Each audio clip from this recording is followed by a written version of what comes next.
Alright my lovers, welcome back to the channel. Today I wanted to talk a little bit about flat bar bikes. I made a video about why flat bar bikes might be a great option for you. So what I wanted to do is kind of make a buyer's guide, a general buyer's guide, to let you know what you would want to factor in if you're looking for a flat bar bike and what kind of price range you're looking at and what you would be expecting, and maybe a few recommendations of bikes to look at to give you an idea.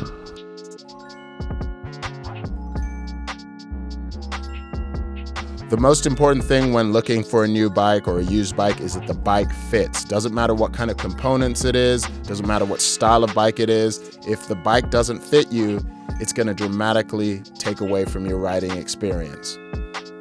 A really great way to look if a bike will fit you or if you're in the right range is to actually go into a shop and just start riding the bikes and consulting with a salesperson there to check your posture, see if they can actually watch you on the bike, and that'll help you find a bike that is closest to the frame size that you need.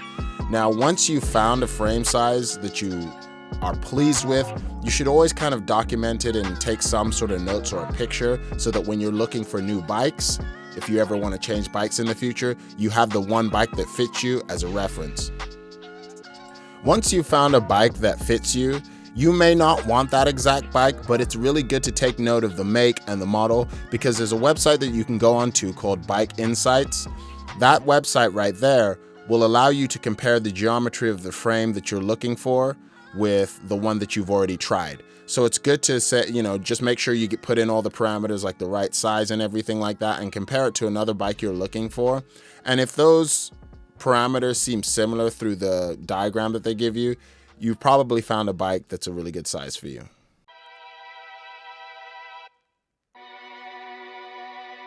Finding the right frame style is really important with your bike.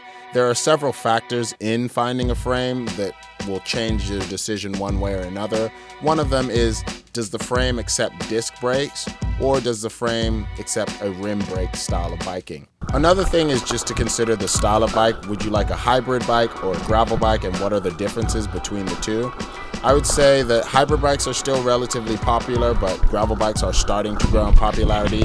I know a lot of people look at gravel bikes as drop bar bikes, but they make great flat bar bikes also. And I think that personally, hybrid bikes are a little bit more stable and the handling tends to be just kind of middle of the road, whereas gravel bikes tend to be a little bit more aggressive.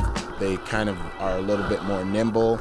This is not always the case, but a gravel bike is made for adventure and a little bit of going off-road as well as the city, whereas a hybrid bike is mainly made for fitness and staying in the city. It just depends on your use case. If you're a commuter, then I think a hybrid bike is perfectly fine.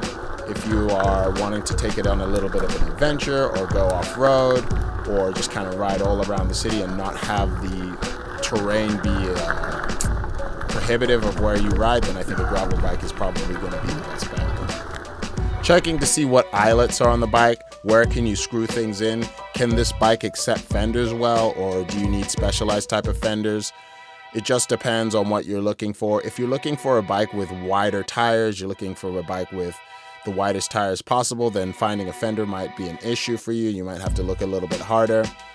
Making sure that if you want to attach things to the bike, like a bike rack or anything that you would like to attach any sort of rack to the fork, just making sure that those things are available for you, kind of thinking a little bit of ahead, how would you like to set this bicycle up? So that's a really good factor when you're looking at what kind of frame to get.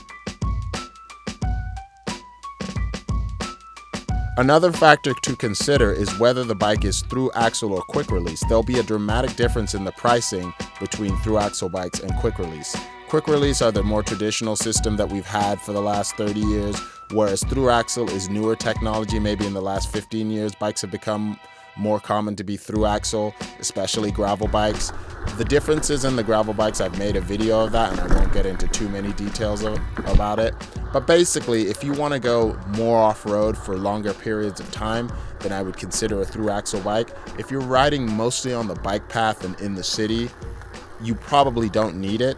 And you could probably save yourself a lot of money if you are, like I said, just a commuter and you're not going off-road for any prolonged period of time. I would consider the quick release.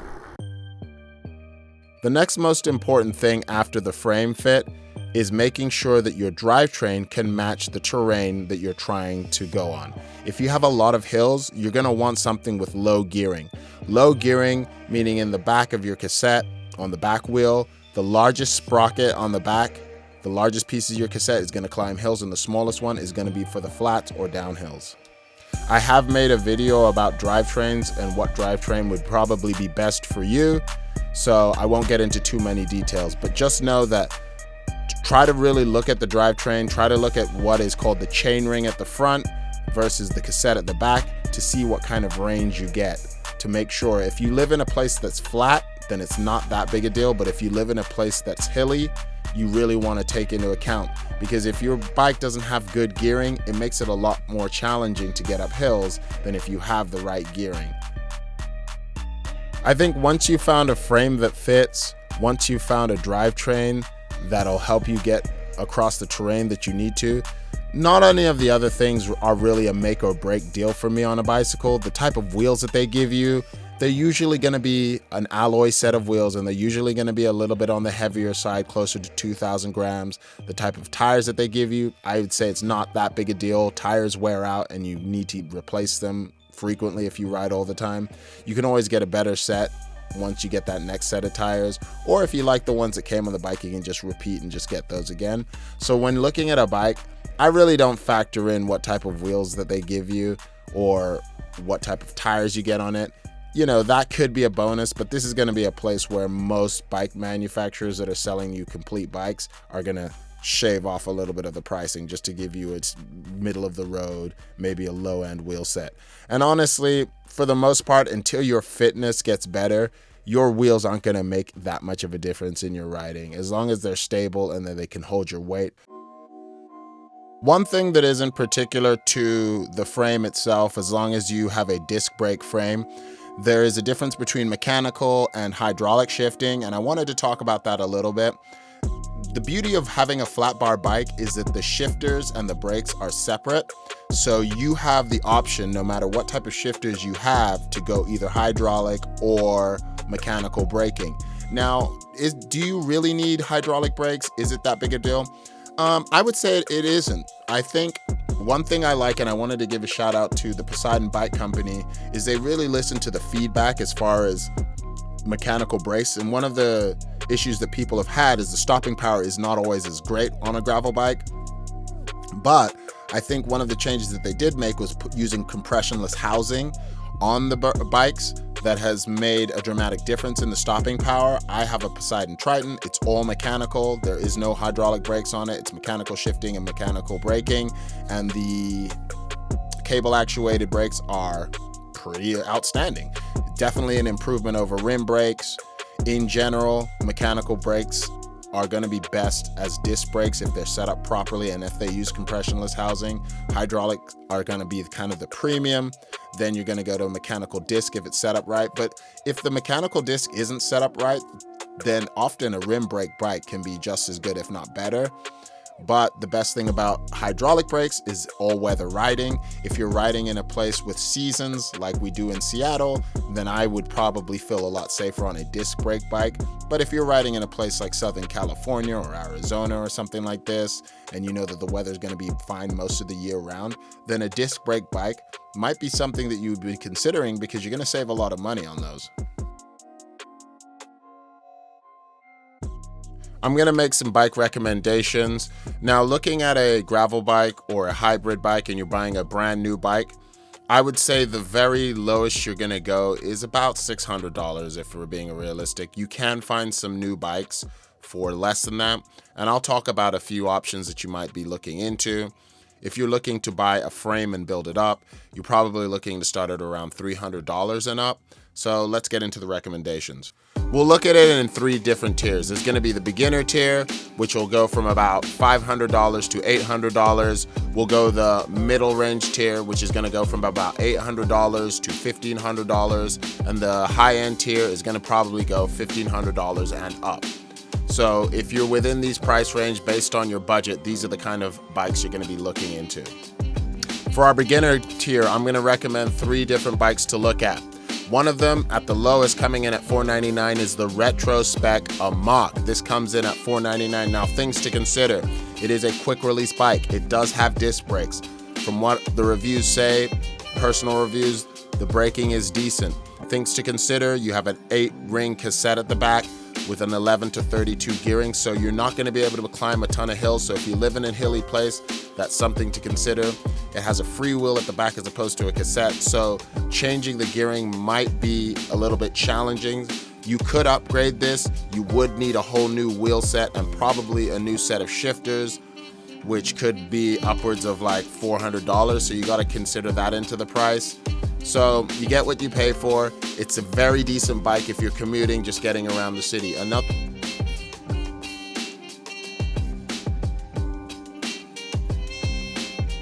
one in the same kind of range, I would look at a Specialized Cirrus. Now, a Specialized Cirrus, you have to take into account that they have a lot of different model configurations. They start at around $549, but what you're gonna get for the same Cirrus, it's $1,200. They range from, some of them have quick release, some of them have through axles, just depending on what you need. But those are really, really good considerations when you're looking at an entry-level hybrid, flat bar, gravel adjacent bike.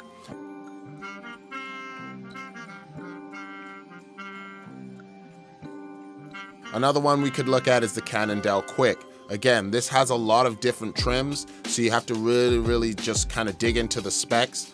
But those start at $599 and those go up to upwards of $1,200, just like the Cirrus. You have to really look at the specs and make sure which one is which. They're not all the same. They have rim brake models and they have disc brake models. So really, if you're having any confusion, you can get in the comment section and ask me about a particular bike, or, you know, even better yet, call the reps, or better yet, do both so you can get kind of a multiple range of views. Right at the edge of that price range, Breezer bikes. If you've gone to the Breezer Bike Company, great array of bikes that they have for a lot of different styles. They offer steel bikes. A lot of them are made out of steel, which is an excellent option, especially for beginners. Steel bikes are going to last you through the test of time. They're long-lasting bikes. The Breezer Radar Cafe starts at $899. You're going to get 50 millimeters of tire clearance there, disc brake bike. Again, look at all the specs. You kind of have to dork out, especially if you're going online, to see what's best for you. Now, looking in the mid-range tier, I'm going to put the Poseidon X in there. The Poseidon X Generation 2 especially. What I love about this bike is that it is actually a quick release gravel bike that can fit up to 42 millimeter tires. Has a really nice drivetrain with the Advent X with the 10-speed 11 to 48. The beauty of this bike is that they have a conversion kit. So if you decide, oh, I want to turn this into a through axle bike, you can. Now, take into account, if through axle bike takes different wheels than a quick release bike, so you would have to upgrade the wheel set if you're also upgrading it. So this bike, it's gonna come in at around $750. So I'd call it in that middle tier because what you're getting is a really solid bike. But if you're really wanting to decide, hey, I wanna make this a little bit of a more aggressive bike and start taking it off-road for longer periods of time, you can convert it to the through axle. So it's kind of a perfect in between all of the bikes. Now we're getting into around the $1,000 mark is the State 4130. Those are steel, all road flat bars. They have flat bar options, they have drop bar options. This is also just a really solid company, makes a lot of solid bikes. Their flat bar gravel bikes are a really good option. They come where you can configure the drivetrains and get different options on it. They also sell the frames on their own, so you can build up your own. So does Poseidon. They will sell you a frame of the Poseidon X with a through axle for $300, which is great, that you can build up on your own. Another option is to look at in the mid-range is the Salsa Journeyer. Now, they have a ton of different options, so you have to really kind of decide what you want. They range anywhere from $899 upwards of a couple grand, just depending on what type of frame set you want. They have different frames for the Journeyer. Some of the frame sets come with full through axle. Some of them are through axle in the front, quick release in the back. And then if you buy a frame set for $799, that's all through axle. So that's something to consider just based on your budget. If you're looking at kind of a beginner gravel bike, maybe the $799 frame set is looking a little expensive for most people, but still a great option. Also, I'm going to throw in there as far as frame sets is the Primos company. Now they come with Primos Mono. It kind of has the vibes of a Surly Ogre type bike, maybe slightly different geometry, but those come with really wide tires. They come with a pretty good drivetrain, Advent X drivetrain, and so that for $799 is something you would consider. If you're looking for something with really wide tires, you would go with that. If you're looking for something that you could upgrade to make a through axle, I'd probably take the X. So they also have a Primos Dame that they sell just the frame set for $399. So that is also a really great option. Okay, right at the edge of the middle tier price range is another bike from Breezer, the Doppler Cafe Plus at around $1,200. Now this bike is going to give you through axles. It's going to come with 650B wheels, and we can maybe talk about what the difference is between that and 700C in a different video, but they're going to be smaller wheels. They're going to be nice for traction, maybe for efficiency and speed. You want the 700C wheels, the bigger wheel set. But this is going to be a nice commuter bike. This is going to be nice for rugged off-road, all around the city, uneven surfaces. A great option for a bike. Now, for the price range, you are also getting the gear range is okay, 11 to 42 on a one by, and so you could probably get up a few hills up there. If you're carrying a bunch of loads, maybe not so much. These come with the Advent X shifters, meaning you're going to get the mechanical brakes, and the weight of it's going to come at around 30 pounds plus, so that's something to consider. Another place to look at a flat bar gravel bike online. Now, it's a great website in that they have tons of bike options, but it's not the easiest website to navigate. This is bikesdirect.com. Now, I go to bikesdirect.com all the time to look at different bike frames and see kind of to gauge what a good pricing is. They have about 3 models of gravel bike that I'll leave in the description. I'll leave the links for those in the description that are around like between $900 and $1,200, maybe $1,400 that are flat bar options. One of them is a carbon frame, a gravity bike that's carbon frame. They have a Motobecane frame. These are actually really, really good options, and they're kind of slept on because the site is just, again, like I said, it's not easy to navigate. But I'll show you some of the pictures of those bikes, and I'll leave you some of the descriptions. That's also a really, really good site to go to look at these options. Again, there's so much information on that page that you can't always see what you're looking at. It's just really, really tough. You need to be kind of super geeked out on this one. But like I said, leave the descriptions for the Bikes Direct options. They have a really, really good set of gravel bikes that I would say, from the pricing that I'm giving you, are more towards the high end. Some of them come with hydraulic brakes. They're all disc brakes. Most of them are through axle that I'll be referring you to. So that's a really good company. Now let's look at the premium. Now, when I say premium, it could be just the configuration of the bike. Like, you could get a Specialized Cirrus that we put in the low end starting price, but you could get a premium one just based on the specs. So I would look at something like the Hudski Dualist as a high-end flat bar. It is an aluminum bike, but it makes no difference. It's still a really lovely bike. The Dualist is going to be at around $2,400. It's going to come with a lot of really nice modern options though. It has a flip chip in it, so you could kind of change the geometry of the bike. It comes with a dropper post, 50 millimeter tire clearance. I believe that they can even go wider for the new ones. They've slightly changed the geometry. They used to have a bike called the Dogler.